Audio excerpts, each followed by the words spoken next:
Et tu Voilà, on lui ça, on joue avec un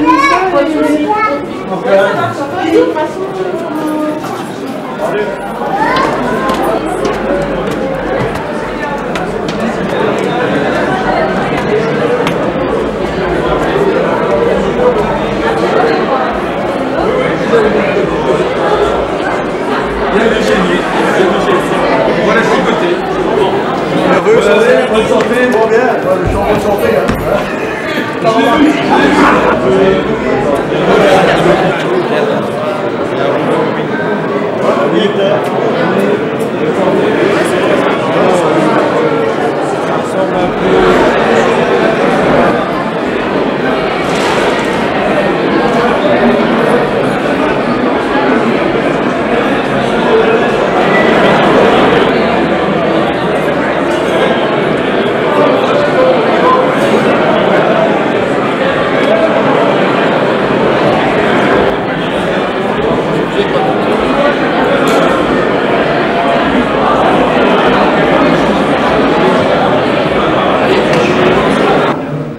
Monsieur le commissaire divisionnaire, chers collègues pompiers, ambulanciers et policiers, mesdames, messieurs, tout d'abord, permettez-moi de vous souhaiter, pour vous et vos proches, le meilleur. Des vœux de santé, de bonheur, de réussite et d'épanouissement, tant sur le plan personnel que sur le plan professionnel. Chers pompiers, je vous souhaite également de trouver le meilleur équilibre possible entre votre vie de famille et vos activités au sein de la zone de secours. Un pompier volontaire doit remettre au minimum 300 heures de disponibilité par trimestre dans notre dispatching zonal, afin d'être appelé en cas d'intervention. Il doit aussi effectuer 48 heures de formation pour maintenir ses compétences opérationnelles. En cas d'incendie, les départs types obligatoires doivent comprendre une autopompe à 6 personnes, une auto-échelle à 2 personnes et un camion-citerne à 2 personnes. Ceci faisant un total de 10 personnes à mobiliser à tout moment, et cela 24 heures sur 24. De plus, pour que l'autopompe puisse prendre le départ, il faut absolument un chef de départ qui doit avoir au minimum le grade de sergent. Sachant qu'il n'y a seulement qu'une vingtaine de pompiers par poste de secours, vous comprendrez donc qu'il devient de plus en plus difficile, surtout en journée, lorsque les pompiers travaillent, de réussir à lancer un départ. L'unique but d'une zone de secours est de servir la population. Il est donc évident que la zone doit s'adapter à l'évolution de celle-ci. Les premiers textes réglementaires traçant le contour du paysage de la sécurité civile sur le territoire et qui parlent de zone de secours datent d'avril 1999. Le concept de zone de secours a donc 20 ans cette année. En 20 ans, la société a évolué de manière colossale. Même si la zone de secours est jeune, son concept a déjà vécu et il est temps de penser à adapter en partie sa manière de fonctionner, notamment au niveau de l'accès au volontariat. En effet, il est évident qu'un pompier volontaire qui assume les mêmes missions qu'un professionnel soit formé de la même manière, mais il conviendrait de donner un accès plus aisé à des personnes voulant s'investir pour la sécurité de la population, mais avec une formation moindre et des missions diminuées, quitte à suivre la formation complète dans un seul environnement. Il traite d'innombrables dossiers d'occupation de voirie, assure le contrôle et la régulation du stationnement en ville, organise des campagnes de prévention et nous aide dans la gestion de certains événements. Ils enlèvent ou font enlever plus de 900 dépôts clandestins de déchets par an et contribuent donc à la sécurité, la salubrité et la tranquillité de l'espace public. Je les remercie tout particulièrement pour ces actions essentielles et complémentaires au travail policier. Et enfin, si nous parvenons à surmonter les difficultés du métier, c'est aussi et surtout parce que l'autorité met à disposition une dotation financière permettant d'avoir un cadre complet et étoffé, une infrastructure moderne et des moyens adaptés au métier. D'ailleurs, à l'heure où tant de communes doivent rattraper certains sous-financements dans la police, Commune Morneton fait office d'exemple avec des investissements dans l'équipement de sécurité du personnel, dans l'amélioration et l'extension des bureaux, mais aussi dans l'installation de sources d'énergie renouvelables et dans la gestion de ses déchets. Je tiens à ce propos à remercier tout particulièrement Madame la Bourgmestre, Mesdames et Messieurs les membres du collège et du conseil de police pour ces efforts consentis à notre police locale et par extension à la sécurité des citoyens de commune Marmotton. Dans les prochains mois et les prochaines années, notre action devra s'adapter aux nouvelles formes de criminalité, plus technologiques et plus virtuelles. Nous n'avons pas attendu leur sortie au grand jour puisque nous agissons depuis plus de 5 ans dans les écoles avec des séances de prévention au harcèlement et aux autres formes d'infraction sur les réseaux sociaux.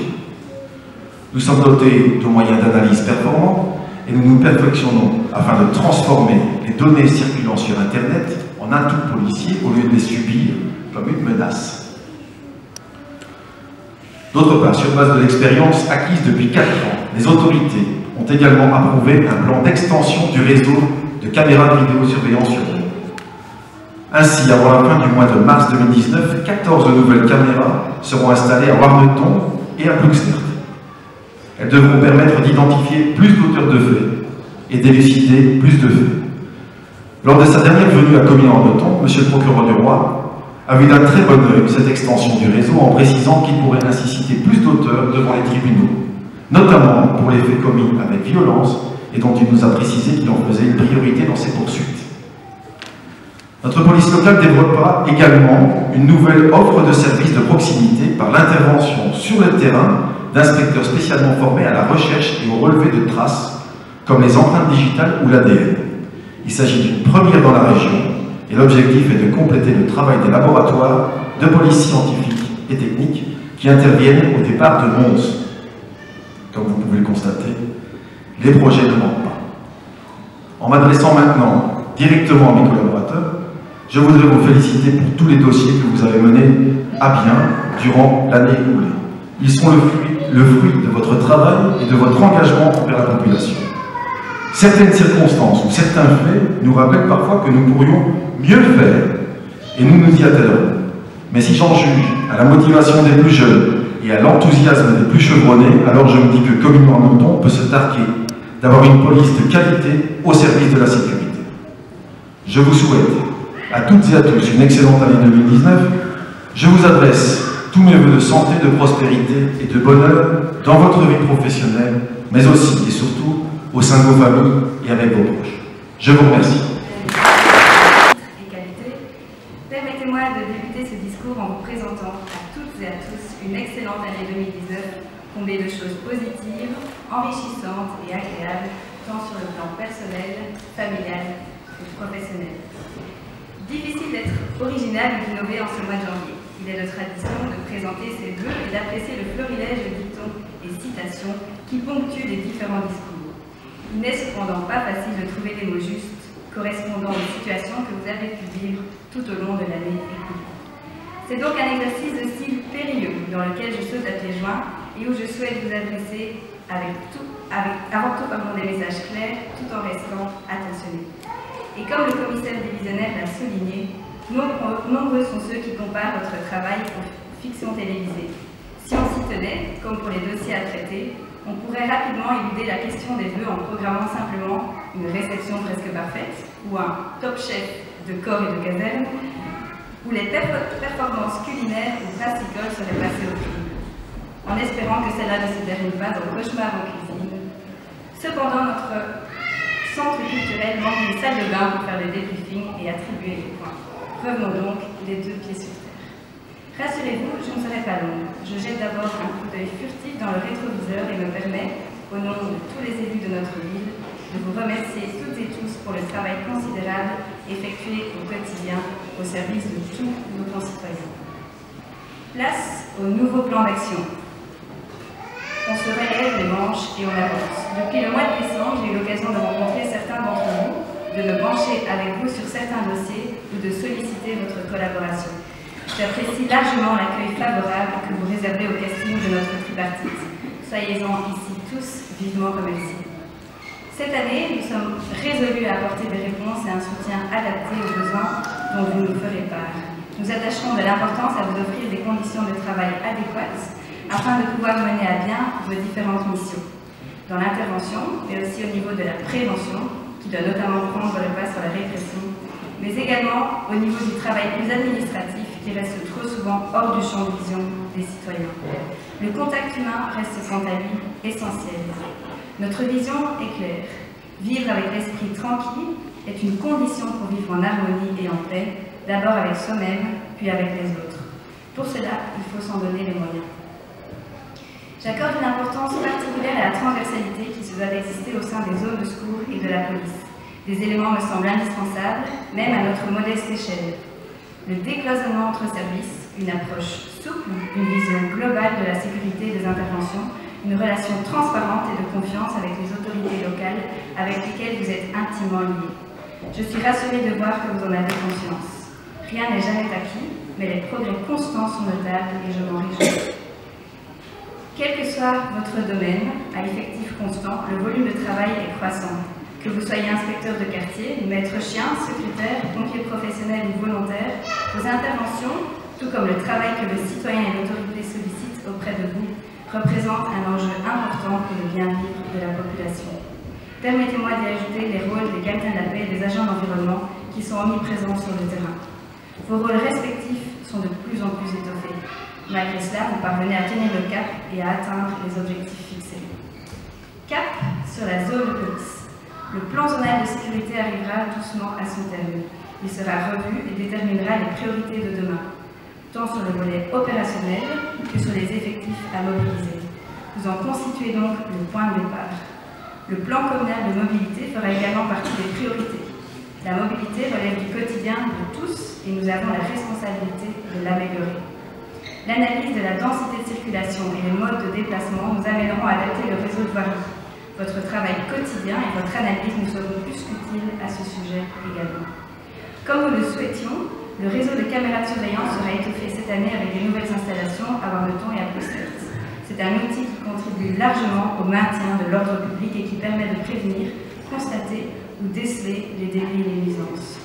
À côté de cela, et comme déjà signalé au début de mon intervention, le travail de proximité et le contact humain doivent rester prédominants. Voilà aussi pourquoi je soutiens le projet d'extension des PLP, les partenariats locaux de prévention, qui permet d'impliquer davantage la population dans le maintien de l'ordre et de la sécurité. Du côté de la sensibilisation, et peut-être par des formations professionnelles, j'attache aussi une importance toute particulière au volet pédagogique. Je compte sur chacun d'entre vous pour adapter vos pratiques en fonction de l'audience concernée. J'en appelle notamment aux inspecteurs de quartier, ainsi qu'aux gardiens de la paix et aux agents environnementaux pour user de leur sensibilité à la communication. Par ailleurs, la création d'un nouvel échevinat du bien-être animal, qui relève de ma compétence, vient s'ajouter à votre tableau de chasse. Direction la caserne de Warneton et Comines. Depuis quelques temps maintenant, la cellule de secours peine à mobiliser de nouveaux volontaires. On ne s'engage pas sans certaines valeurs. Courage, volonté, assistance à l'autre. Ce sont celles que vous portez à chaque intervention. Je souhaite contribuer à cet appel, à donner l'envie à ceux qui ont les épaules suffisamment robustes pour s'investir dans cette mission souvent risquée. Par ailleurs, une décision risque de tomber, celle d'une fusion, probablement inévitable, mais qui, je l'espère, permettra de disposer d'un service incendie uni et même soudé pour affronter toutes les épreuves. Nous aurons, je l'espère, l'occasion de parler de ce projet lors de réunions à venir. Enfin, notre situation transfrontalière m'amène aussi à vous encourager à entretenir le lien étroit avec nos voisins contigus. Vous l'aurez compris, je compte sur votre proactivité. Maintenir le bleu de la police en rue ou le volontariat pour secourir son prochain ne vont pas de soi. Il sera nécessaire de se serrer les coudes. Nous ne sommes certes ni la zone de police ni le service de secours les plus grands par leur taille, mais grands par la qualité du service que nous délivrons à tous nos citoyens. Je vous invite à poursuivre ensemble dans cette direction. Le parcours ne se fera peut-être pas sans friction, mais que cela ne nous terrorise pas. Je souhaite que nous restions unis dans cette dynamique. J'en suis sûre, notre travail quotidien, nos collaborations et nos résultats parleront d'eux-mêmes. Merci à vous d'assurer la sécurité sur le territoire de notre commune. Merci à vous de conseiller et d'écouter nos citoyens. Merci à vous de rassurer notre population. Avant de terminer, je souhaitais signaler que la réalité rattrape parfois la fiction. Courant 2018, l'un de vos coéquipiers fut blessé dans une course-poursuite. Rien ne peut être pris à la légère et je salue le courage de chacun d'entre vous, tous services confondus. Je rappelle également qu'au cas où une course-poursuite en combi de police devrait apparaître trop complexe, Nul doute que nous pourrons compter sur une course-poursuite à vélo, puisque vous comptez dans votre équipe celui qui a décroché en avril 2018 un titre plus que symbolique, celui de champion de Belgique de la police. Félicitations à Antoine. Je m'arrêterai ici, certaine que malgré les défis à relever qui nous attendent dès aujourd'hui, la plupart d'entre vous prendront le temps pour l'une ou l'autre dégustation préparée avec soin par notre service réception. Libre à vous de le mentionner à Go, Mio ou Michelin. Je vous remercie pour votre attention et à toutes et à tous, je vous souhaite une belle et chaleureuse année 2019.